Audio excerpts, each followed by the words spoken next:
welcome to Michigan Football at the Voice of College Football. I am Desmond, one of the post-game hosts and weekly contributors.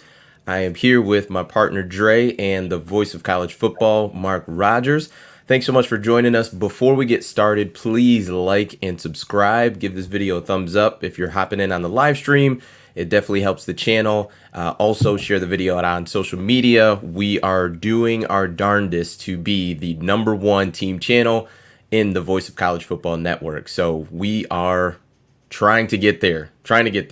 Also, subscribe to Mark's main channel, the Voice of College Football, and join his Discord, which is basically a live chat 24/7, 365. And as the football season is coming very, very soon, I'm sure that chat will be a lot more lively and really be picking up steam. So join the Voice of College Football and also the Discord. Dre, how is it going, my friend?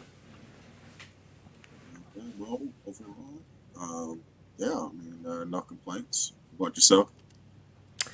Doing good. I turned 36 years old yesterday, so yeah, going good. Had a good birthday. Thank you. It was good. It was a good day. As you get older, the birthdays change a bit. You know, it goes from hanging out all night to, a nice dinner with the wife and, kind of hanging, walking around. So it was really good. It was good. Mark, how are you? Doing well. I am doing just fine. Everything's good. Good. Counting down the days. Yeah. We are getting there. I think we are within a month away, if I'm not mistaken. I think we're 30 some odd days, but it's August and football starts in August. So that is really exciting. So I told Dre, I actually sent him a text message on Sunday, I think it was. So we are currently up in Harbor Springs. My in-laws live here, so we are here hanging out. They actually went to go see some friends up in Leelanau, which is even further north. But we're here kind of watching the dogs as well as kind of house sitting a bit. So we got here Saturday and went to Petoskey, which is pretty close to here. And they had like some, summer kind of sidewalk sales where they, have stores have stuff all out in the, in the street. You can kind of walk around everywhere. So we did that for a couple hours on Saturday. Then on Sunday, we just did just a beach day. So it was me, my wife, and our youngest daughter, Logan. And it's a pretty small beach in Harbor Springs, but it's really cool, real, family oriented.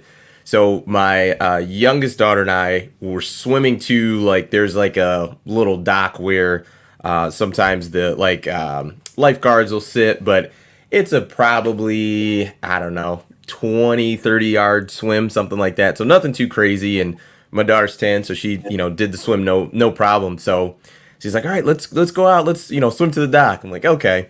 So we swim out there. We get on the dock, and I'm, of course, out of breath. But when we get there, there was a gentleman who looked at me, and he's also standing on the dock. He's got his son there, and he just looks at me. He goes, "Do you do a podcast?" And I was like, yes, actually I do. And he's like, "Is it, Michigan football?" And I'm like, yeah, so he kind of gave me, he's like, "Man, I love your guys' show. Love what you guys do." He actually is a Michigan grad. He used to live, I think he said he used to live in Mexico for 10 years. And I think now lives in Denver.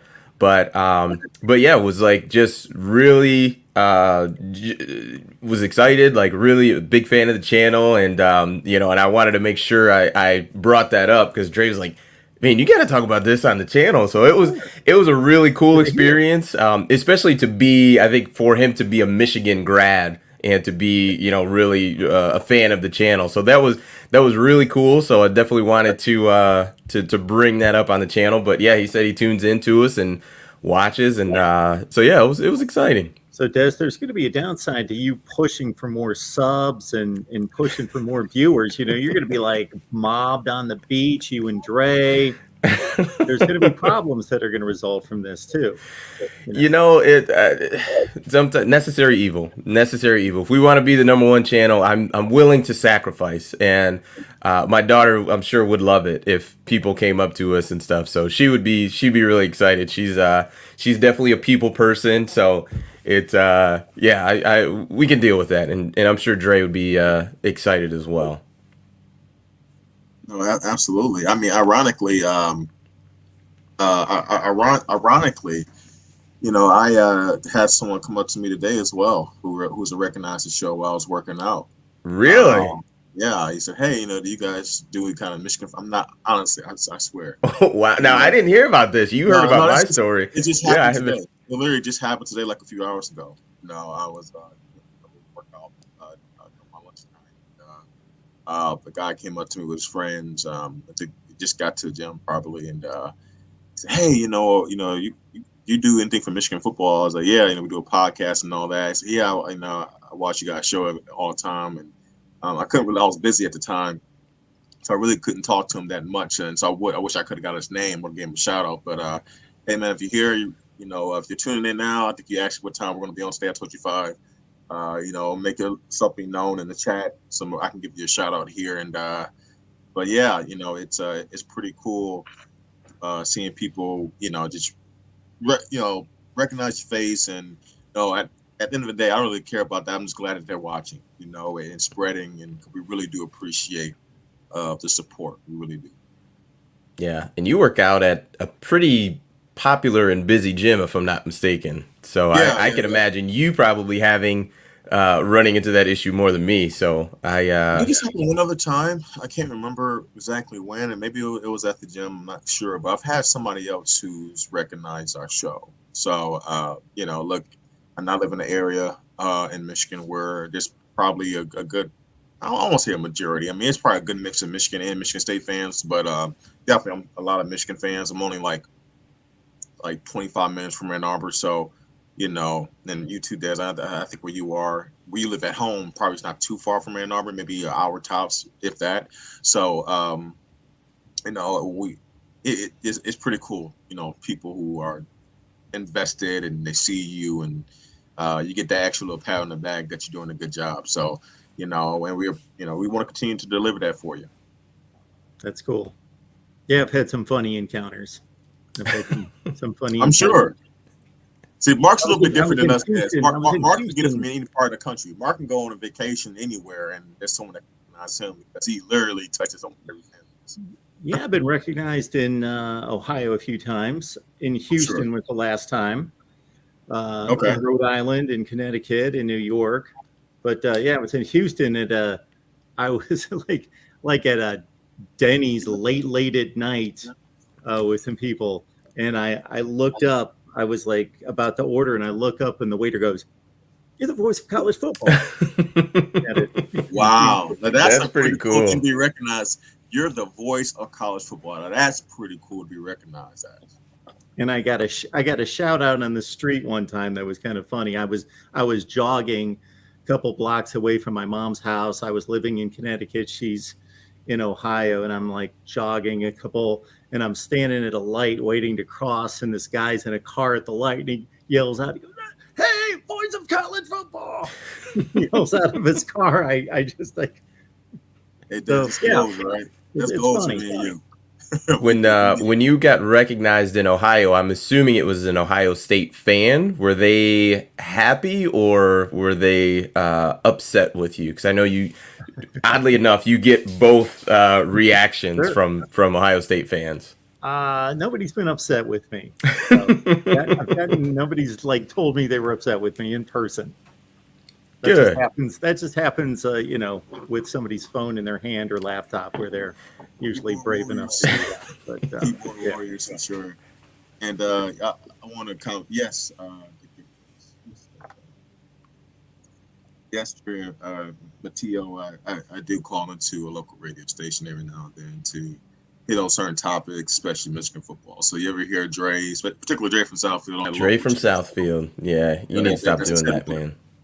Look, until they come on to our show and are in our live chat, don't call. Don't call that, I would please. definitely invite that. I'll definitely invite that anytime. But you know, yeah. So what you have for us, Des? So, camp started today, day one. Um, obviously a lot of the conversation is around, obviously the quarterback, but to me, the number one key coming out of camp is health. Like I just think that is the most important thing because losing a critical guy, and I'm not gonna say any names just because I don't want to wish that on anybody, but that is my thought and my focus when it comes to Michigan football, because I think overall they have enough talent on offense. I think they have enough talent on defense to, I think, hit all of the goals that they want. Now, those guys aren't ready today to win a national championship or anything like that. Like, you're going to have improvements, but I think you have enough. So it really a focus, and the unfortunate part is there's no way to focus on that. But that's the thing I'm going to look out for the most is just the health of the team as they get through camp and start to go through the practices and things like that. So but obviously, other than that, it's going to be a lot of people talking about the quarterbacks. I'm sure once the throwing and things like that start to kind of ramp up, I'm sure we'll see reports all the time of hey, they had a 7-on-7 session and Cade was 10 for 15 and JJ was 12 for 16 or what, different things like that. I'm sure it's going to be kind of scrutinized and kind of going back and forth. So that, I mean, until a starter is named, I mean, I just think that is going to be the talk of coming out of camp. I have yet to get through too many comments in the live chat, but I always find it funny that people are looking for information and looking for evaluations like after a day or 2 days, and nobody has those evaluations. There's just not enough out there. Even media that go to the practice that get to see the 15 minutes, they've got nothing for you. It's going to take a while to get enough info and video out there to really know what's going on. But yeah, of course, this quarterback situation is front and center. So And really, I think about, well, Dre, I'll let you go for before I kind of go another take. But essentially, the focus on for me in my head is going to be coming out of camp healthy.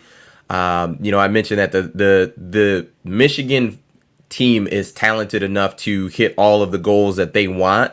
Obviously improvements and things like that will have to happen, and you'll need to build on that. But it's really health coming out of camp is health, and then we're just going to hear again and again about the quarterback competition. Once they start to really throw and things like that, I would imagine we're going to hear a lot of, well, Cade looked good, and or JJ had a rough day or a rough period, or I feel like that's probably going to be the headlines of training camp for Michigan. Yeah, I mean, that she kind of stole my thunder a little bit, but like the main things is health. You want guys stay healthy. I mean, JJ, for example, even though he's probably as of now 1B, I can't imagine he's 1A after last year. He's coming to camp. He's already had arm issues, so you hope that as fully healed and he doesn't have any setbacks once he starts fall camp. Same thing with Cade. But I think another thing is, I'm not worried about offense. Offense will take care of itself. Offense will be really good this year. You have two fantastic running backs. You have a very deep receiver room. You have at the bare minimum good quarterback play. Now, whether it can be great, that remains to be seen based on who's taking over and what kind of offensive expansion they decide to go with this year. But defensively is where the biggest question marks are, because that was the biggest loss in terms of playmakers. How do you replace essentially two first-round talents on the D-line? No, David Ajabo wasn't drafted the first round, but that's only due to an injury, catastrophic injury at that, at his pro day. So, that's not so easy to do. I mean, how do you replace a Daxton Hill? his impact on the secondary, his impact on run support, right? How do you replace the leadership of a Josh Ross? Look, he wasn't the best in pass coverage as a linebacker, but he was pretty good in run support. And so, like, how do you replace that? I mean, that's a kid that was in this program 4 or 5 years.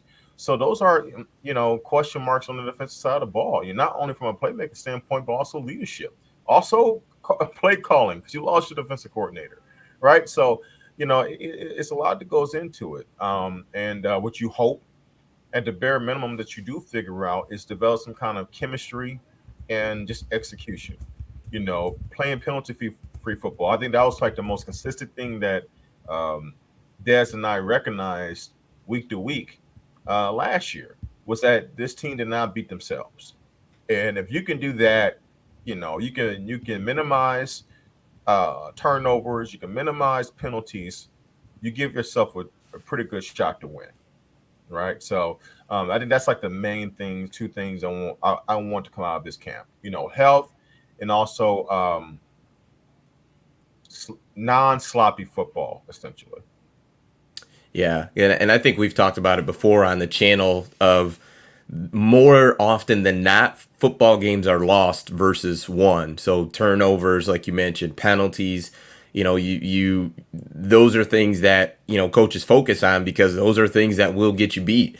Michigan's only regular season loss last year was Michigan State, where they had, if I'm not mistaken, 2 turnovers. I think maybe 3. I think they had JJ's fumble and Cade's pick. Two So turnovers. I mean, you gave a 2 2-point conversions. there was a couple 4th down conversions. And that Michigan State game was a breakdown on so many different fronts. They had. There was probably times when the coach staff should have called the timeout during one of those Michigan State drives where it was clear as day that the Michigan defense was on their heels, and Michigan State would have them in a non-huddle, and those are type of situations, mistakes that hurt them. That was definitely their most mistake type football they played, was at the Michigan State game. Everything else is pretty clean the rest of the year, and you just can't have that. And here's another thing, this just shows you how slim the margin can be in certain games. You can make a pretty good argument that Michigan should have lost at Nebraska if Nebraska didn't have such a turnover, Magny and Adrian Martinez. Maybe Nebraska wins that football game. Michigan doesn't make it out of Lincoln with that win. That literally one possession. That's it. So it's so important to take care of the football, and also to not beat yourself. Yeah, and I think too, you mentioned with the defense and the play calling, that is, I think that is something that I feel is underrated and probably isn't being talked about enough, because like I understand, and I believe it's Jesse Minter is taking over for, goodness, Mike. It was not McDaniel. What was his last name? The defensive coordinator from last year. Mike McDonald. Yes. So I know they both, came from Baltimore in that system, but guys have different just philosophies, right? Like they are coaching in that system, but there's a defensive coordinator who is calling plays, so it's not those guys who are calling plays. Now I get it. I believe Mike McDonald now is calling plays there in Baltimore, but you just never know. Maybe Minter has more of an aggressive style where he may, blitz more, or maybe he blitzes less than Mike McDonald, but listen, we're passing down Brown. We're passing down Brown era. We don't have to worry about that. I'm just saying that you said a word that kind of brings back bad memories. So But that's something that, there's a feel to that as far as when to blitz and just how do you get your rhythm as a play caller, even on defense. Like, do you have a tendency to go, base defense more often than not, or after a big play? There's things like that the really high level coaches, especially the offensive coordinators, they are big on that. They know that, if after a first down, if we go no huddle, they're going to go base defense. That's going to be our time to take a shot. So it's different situations like that at this point Jesse Minter just hasn't been in. But I do think that is something that has probably not been talked about enough when you talk about switching a coordinator especially one of a unit that played as well as Michigan's defense did last year. Hey, Mark, can you bring back up that comment you had on up there about JJ, in a job? Because I actually think the crux of that kind of makes the point of really how I view the quarterback situation, how it can play out. Do you know what I'm referring to? You just had it up there for a little bit. Yeah. I don't know where it is at this point. Okay. Well, essentially, what the the synopsis of what it was saying was, I don't remember the gentleman's name, who podcast it was, but one of our listeners pointed out on somebody's podcast. Yeah. There we go. So Zach Zach Smith had an interesting Zach take Smith, on his podcast saying Yep. he believes the offense coaches see it as JJ's job to lose, which is the first time I'm hearing of this. So this is interesting because I can't see how it's the case, because I think everyone agrees that JJ is a more talented quarterback. So from a coach's perspective, you're looking at which kid gives us the most options, the most versatility at the quarterback position between JJ and Cade. Well, the easy answer is JJ. So if you're looking at it from that standpoint, you're like, okay, well, JJ technically should give us the most opportunity to win. However, he can lose his job if he makes mistakes. Essentially, JJ can only hurt himself, right? And that's probably going to be making mistakes in camp. Trying to extend plays, trying to do too much, forcing certain passes, a couple interceptions, maybe a fumble or two, right? And that could lose you the job, but especially when you have a backup quarterback who is proven like Cade McNamara, where his biggest strength is, above all, decision making, right? So I can see why that may be very true. Unless one of these two quarterbacks distinguishes themselves in camp and is so much better than the other quarterback, I think Harbaugh can make a decision and he can spin it the way he needs to spin it. If he's going to decide that Cade's still the starter, Cade's probably not going to make many mistakes in practice, and he's going to continue to make the right reads and do the right thing. But as long as JJ just isn't a turnover machine, then he can also spin it that JJ just provides us a better opportunity to win. With his skill set, provides us a better opportunity to win, even if he turns the ball over a couple more times over the course of a season. And turnovers are more about timing than anything. Yeah. Turn it over 3 times against Hawaii, fine.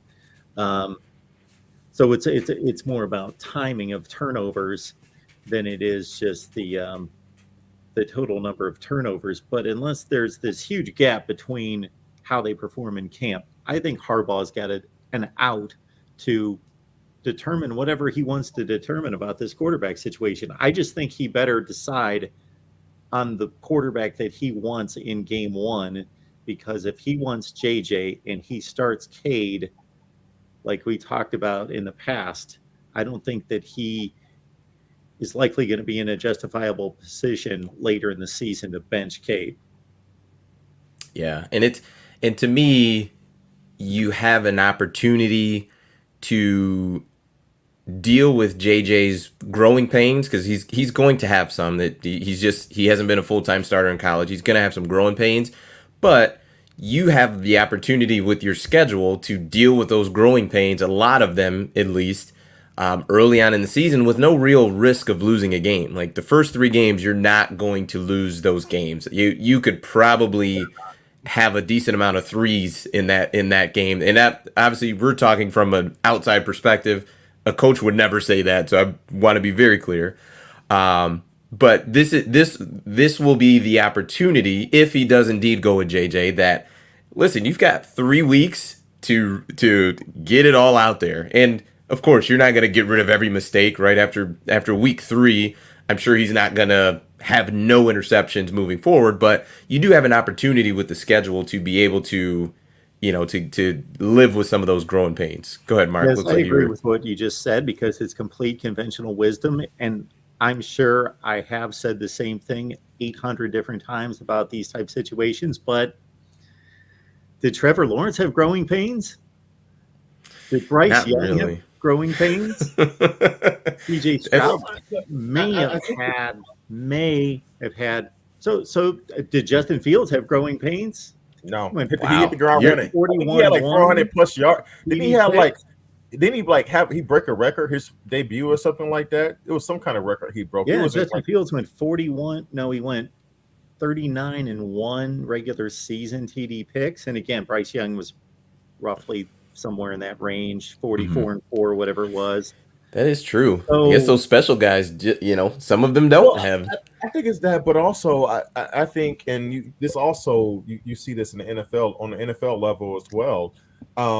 I think just due to the repetition that these quarterbacks get nowadays, going all the way down back to the high school level, the 707s, they're throwing so much more now that they're a lot more polished in terms of be able to make certain throws and stuff like that. So most of the learning curve is learning the playbook and stuff like that, and developing chemistry with their teammates. But in terms of like their skill set, and arm strength and all that stuff, these kids are a lot more advanced now than they were maybe 10, 12 years ago.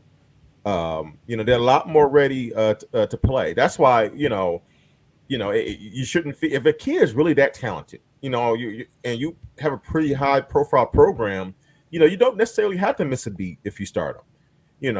I think about last year with CJ Stroud. Like me and Des were texting during the Ohio State Minnesota game, and I remember saying like, dude, he looked shaken, and he did look a little shaky. You could tell he quite didn't have his composure. It was clear as day that he was very talented, but he was a little bit shaky, and he got better throughout the season because his talent, eventually took over.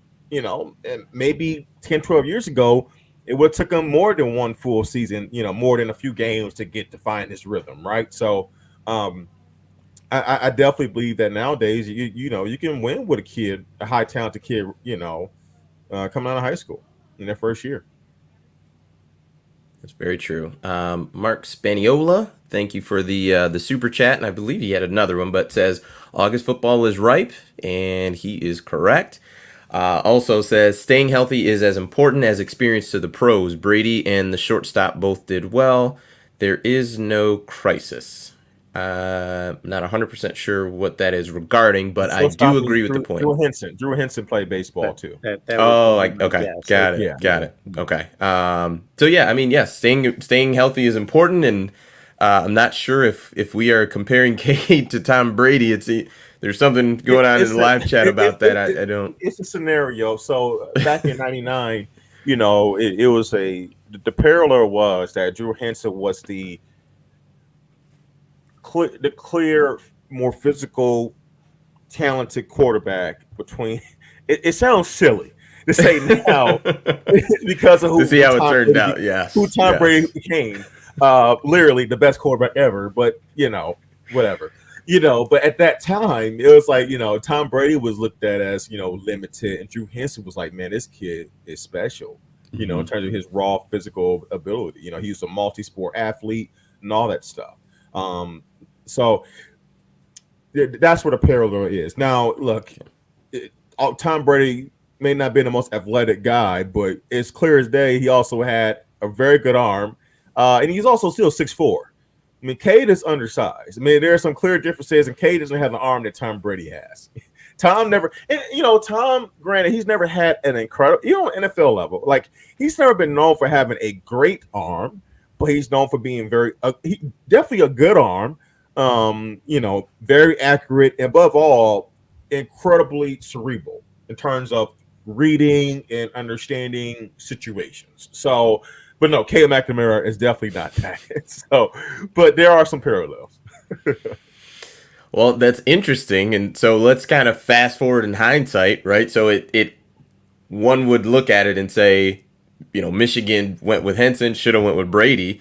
Are we essentially doing the same thing with the JJ Cade thing? I mean, once again, I'm not saying either one of these guys are any one of those guys, but just the similarities of the quarterbacks themselves. One guy who we're pretty sure is the most talented, and another guy who is kind of steady Eddie. Like, do you think there's any possibility we are trending towards a repeat as far as decisions go? It's very possible, and that's why last week when we did Plant Your Flag, I went with Cade, because you have to understand the bust rate for a quote unquote high caliber, highly talented quarterback. It's higher, more than them actually realizing their full potential. Doesn't necessarily mean that they're not going to play and show flashes of being good. I mean, Shea Patterson showed flashes of being a 5-star quarterback, especially at Ole Miss. And there were times at Michigan that you saw certain throws, certain plays, like, man, now that's, I thought Shea's best career game as a Michigan Wolverine was at Penn State. I thought that second half, it wasn't a full game, but you saw a flash, like this guy can play in a tough environment, and play well down the stretch, right? So, you can still have flashes, but you never quite reach that consistency in terms of you're showing that skill set all the time and you're making the right decisions and it all comes together, right? So there is a risk with going the J.J. McCarthy route, as opposed to, at the bare minimum, what you have for Cade McNamara. There's no second guessing. You know what he's going to give you. And as long as your talent is adequate enough, you should win 9 to 10 games with Cade McNamara. You should. At Michigan. Now, maybe if Cade was at Purdue, maybe he was at Northwestern, no, he's not going to elevate you from a 7-win team to a 10-win team. But at a Michigan, maybe even at a Wisconsin, right, you can be good.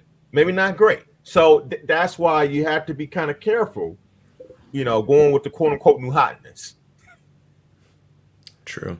Mark, what do you think? Do you think there's a possibility that Michigan fans and even us talking about kind of planting the flag with JJ, is there a possibility that we are replaying essentially the Henson Brady quarterback decision?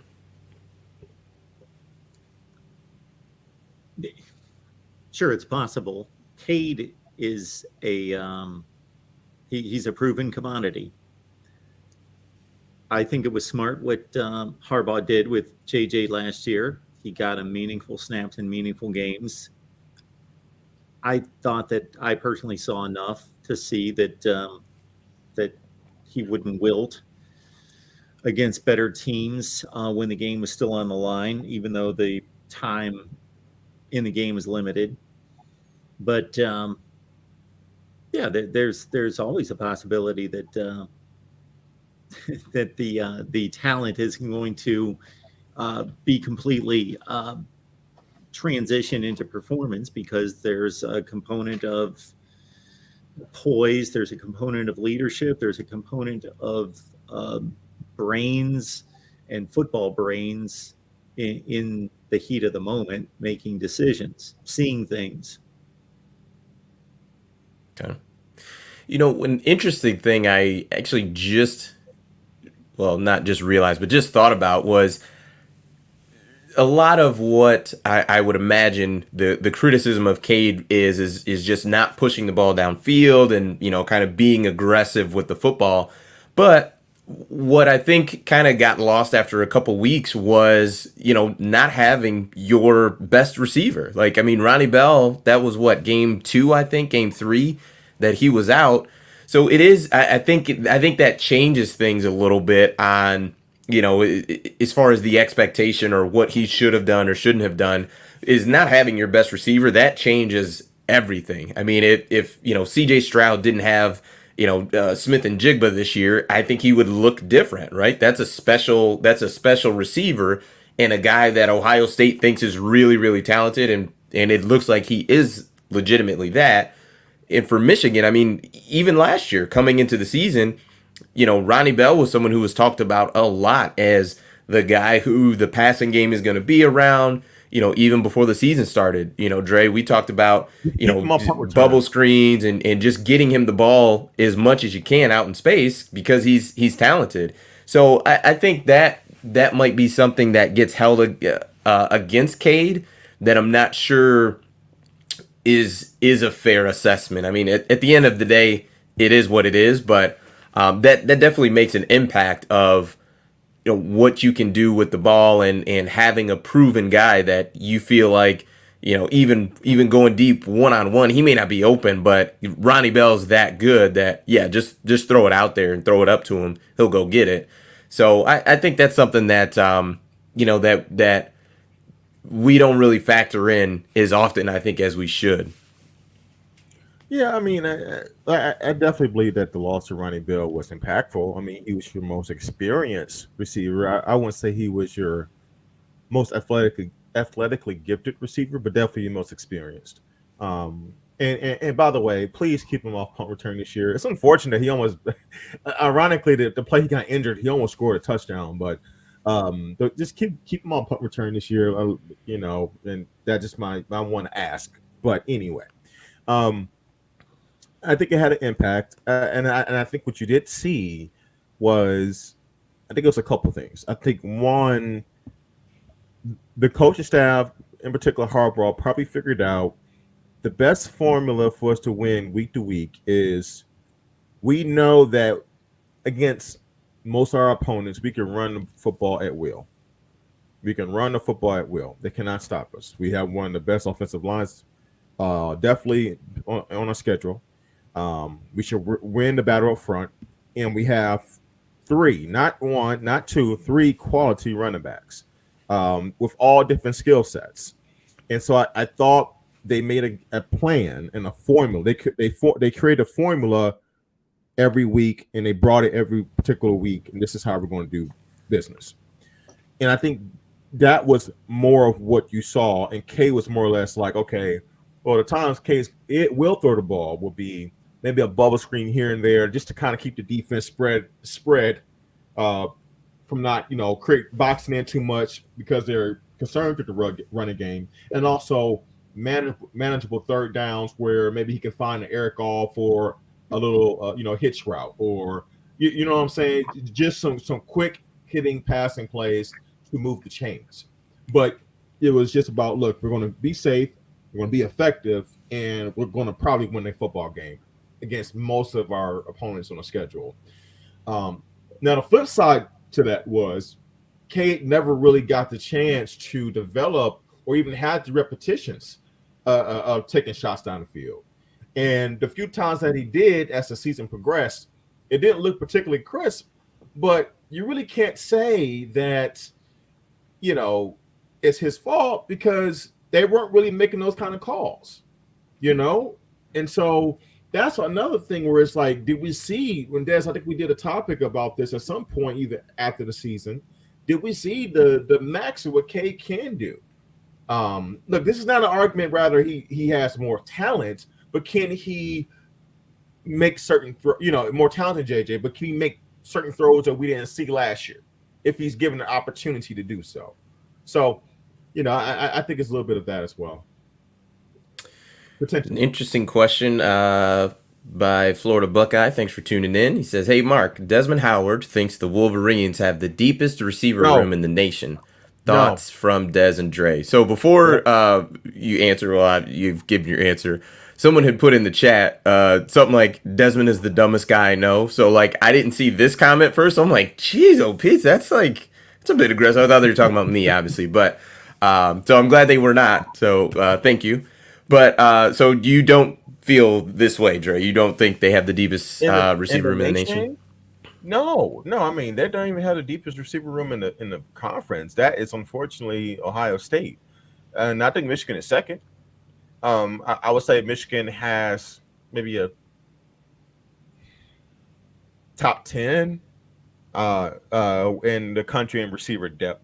But, I can't say in a nation. I mean, if you're talking about having the deepest receiver room in the nation, that means you probably have a couple of high-round picks in that room and probably more to come in that room. That's more of Ohio State territory where they're sitting, where they're in Alabama, where they're pumping out, one or two first round receivers every year. So no way. I could say they have the most depth. No way. But they're really good. I believe they're potentially top 10 in the country, but definitely not number one.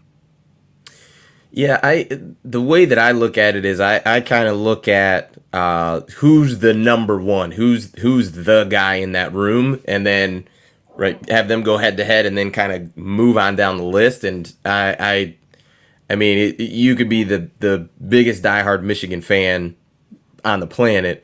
There's no way that you would see whoever you choose as Michigan's number one to be on the same level as Smith and Jigba. Like, that young man is extremely talented, and not just talented but also productive.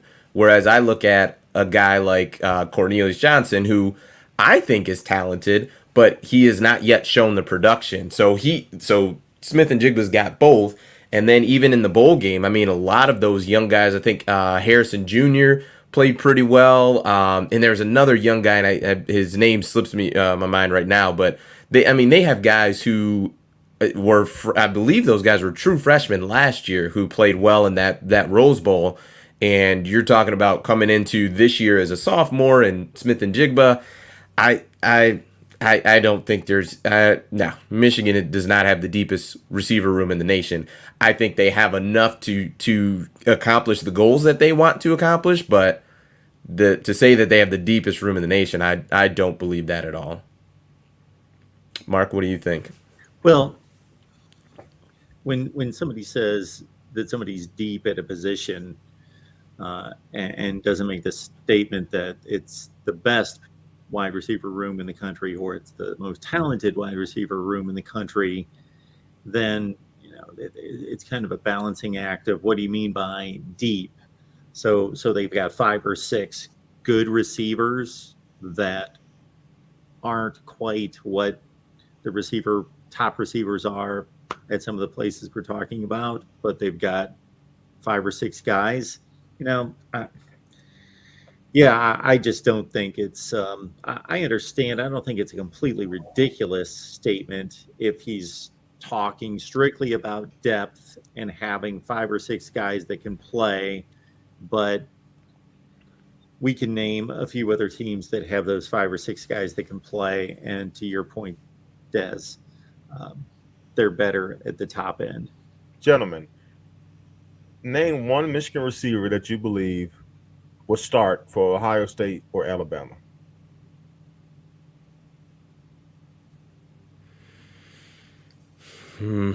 I think I think maybe a healthy Ronnie Bell. Maybe. No, he wouldn't. Ronnie Bell will be a rotational kid. Maybe he gets in there for a couple snaps, but no. He no. Look, and part of this is not really the kids' fault, because some of these kids may be very like DPJ, right? Why he was here, Tariq Black, Nico Collins, those kids when they were here, those were highly rated. I mean, Cornelius Johnson, highly rated, 4-star receivers coming out of high school. But Michigan historically has not done it for a long time. Has not done a really good job of developing receivers. That's just that's a fact, So,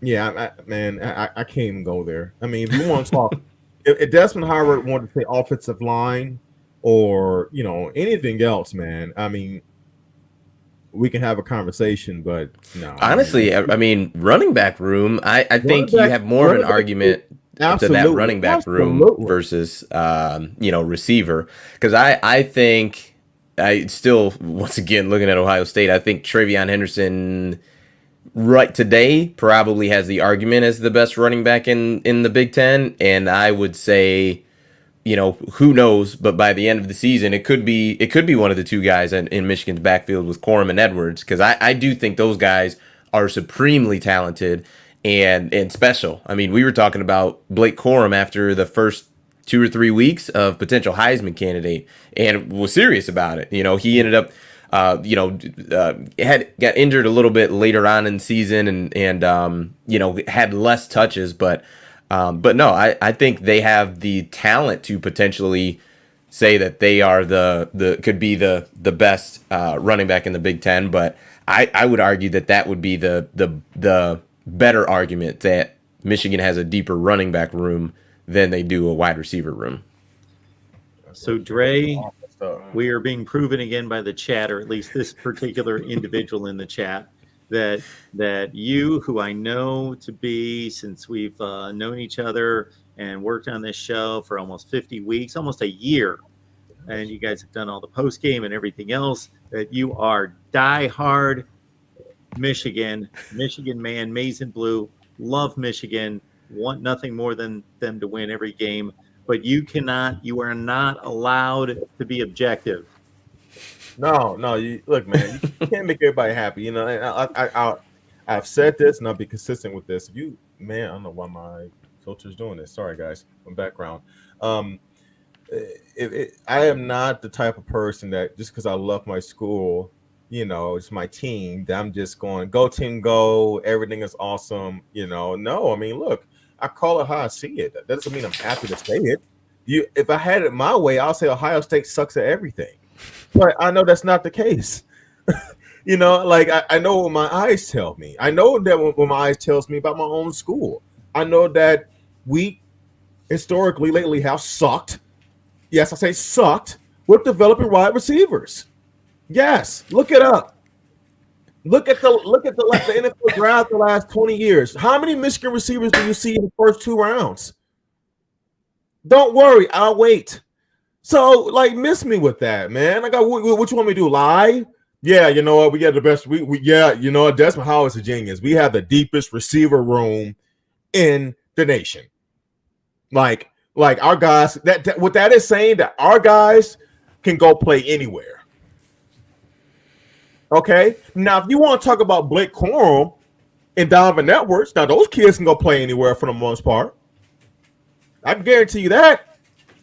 Now, but I mean, my God, man, I don't know. Yeah, I mean, you go take a nap too, Florida. I don't know what you want from me, man. I mean, like I don't know what I said that sounded like I was down in Michigan. Besides just being honest, you can't take it. Then I you know, that maybe you need to go watch, you know, a Michigan highlight reel on loop to make yourself feel better, because you know, I'm not here for that. I'm here to, you know, speak what I see is the truth, and that's it.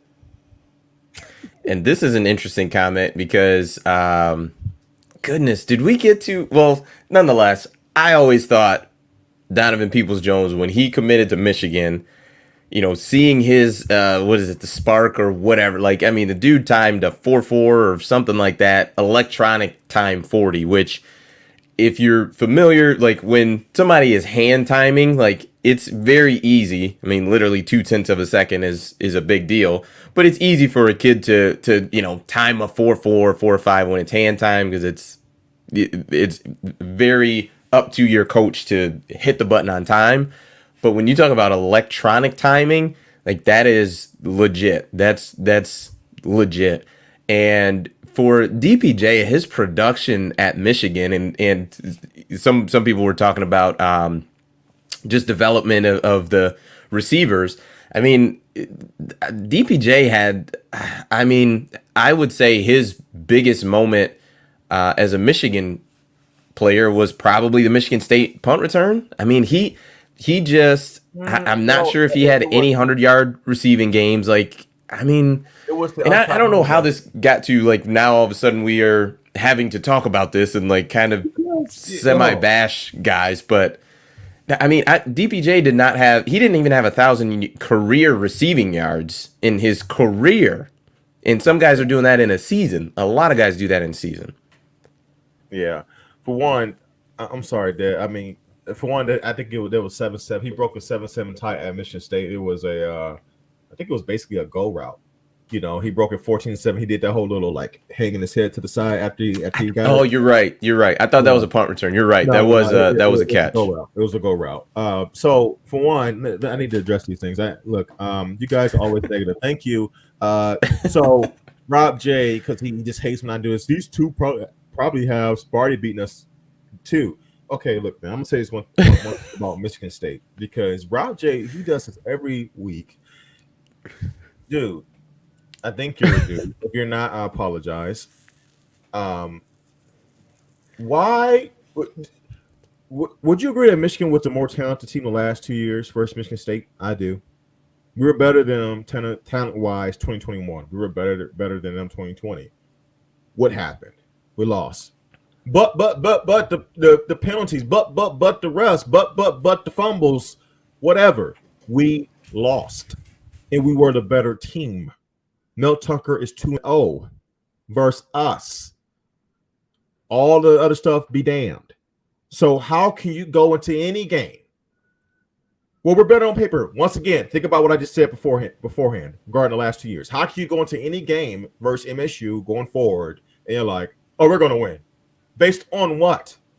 You can't go based on talent because it's clear that doesn't matter.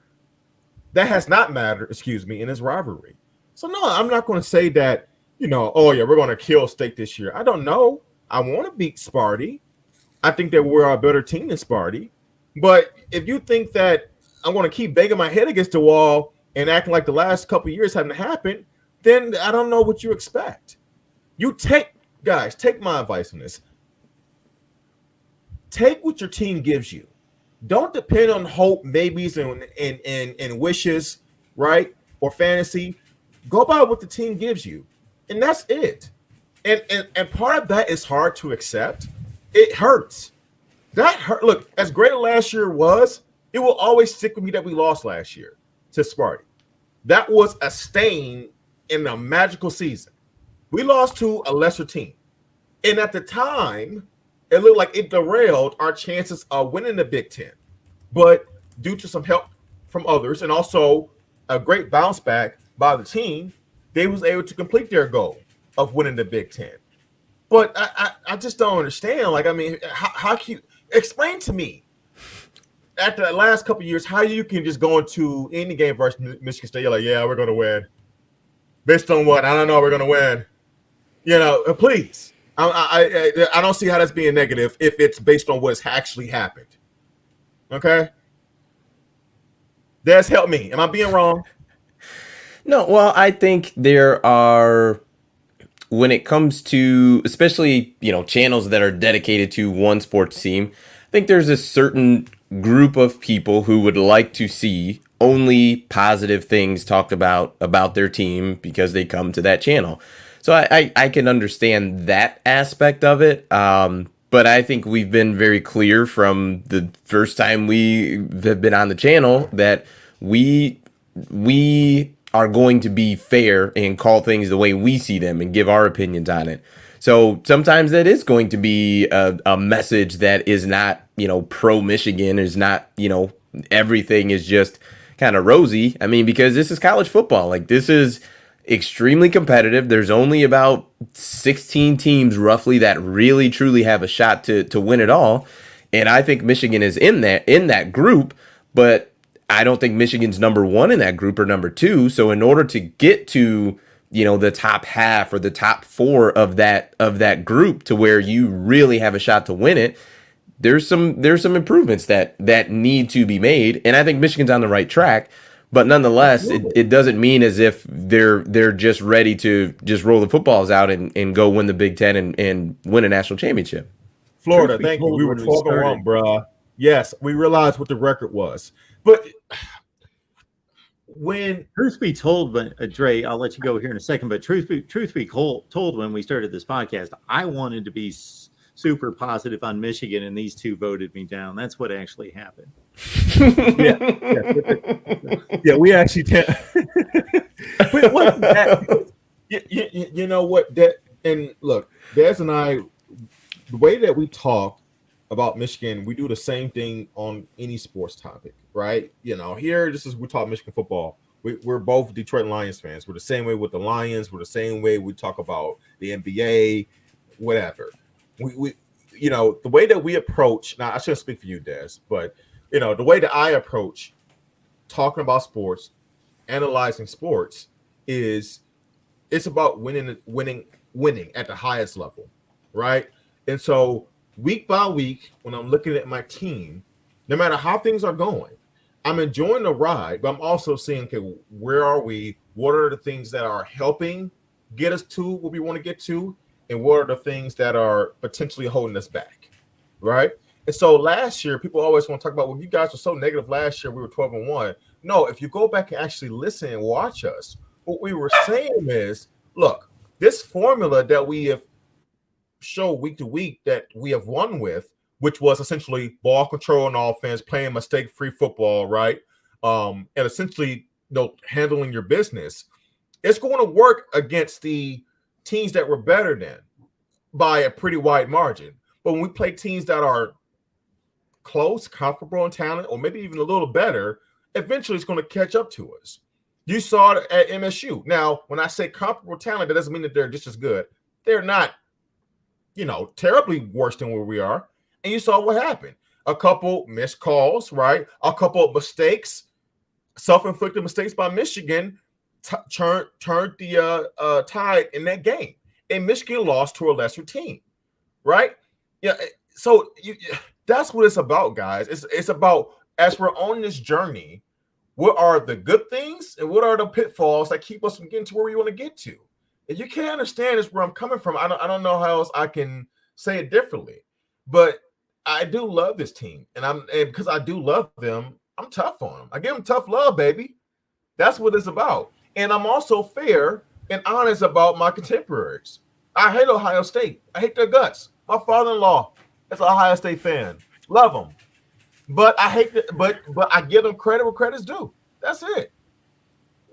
Yeah, we had a conversation about your father-in-law. That was interesting, but about your perception of him. How about that? We don't need to get into it because it's a very long, drawn-out conversation. But yeah, I mean, the way that we look at Michigan and analyze them is, and I think you verbatim said this, is we are analyzing them and talking about them as if they are going to win a national championship this year. So in order to do that, what improvements need to be made? Because you can look at even the elite teams, they all have flaws. Everybody has flaws, but how big are they? And are you doing yourself, enough favors to where, you're putting yourself in a really good spot, in a good light, improve on the things that you can improve on. And for the things that, you maybe need some work, work on those. I think that was our big, gripe about the out of conference was, we've got these games that Michigan is for sure going to win. Throw the ball, because we have no idea what this passing offense looks like. And in order to get where they want to be, you're going to have to throw the ball. And we were wrong and right, because Michigan got where they wanted to be. They beat Ohio State, won the Big Ten championships, and made it to the playoff.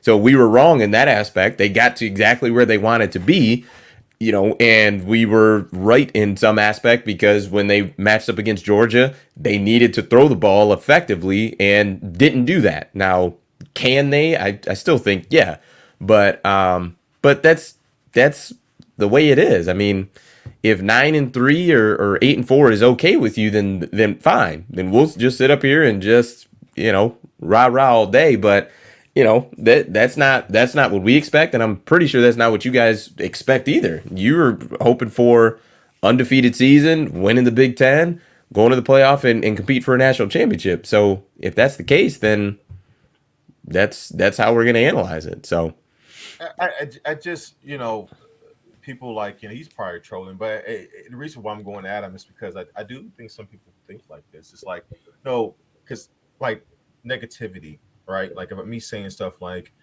or the receiving room for nobody from Michigan can go play at Ohio State or Alabama or something like that.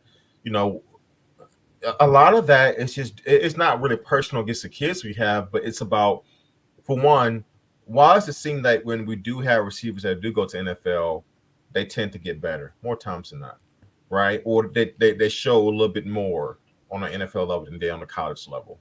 Wow, I didn't know he was capable of doing X, Y, and Z. It's because the track record. So if you're asking me to compare essentially our receiver track record to Ohio State's or Alabama's, yeah, how can I objectively go with Michigan? That makes no sense. That's not how I want it to be. But that's how it is. So that's just like that's how I am. I mean, I can enjoy the ride as a fan week to week, but at the same time, like when I take a step back and I remove myself from the moment of the game, of the season, I try to look at the big picture. Then when you're looking at the big picture, there's no way that you just see the positive.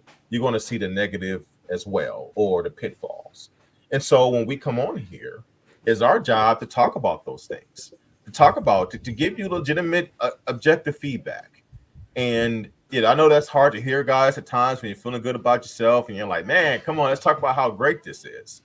But at the end of the day, if you can just take solace in this, that we all want the same thing, then that's what matters.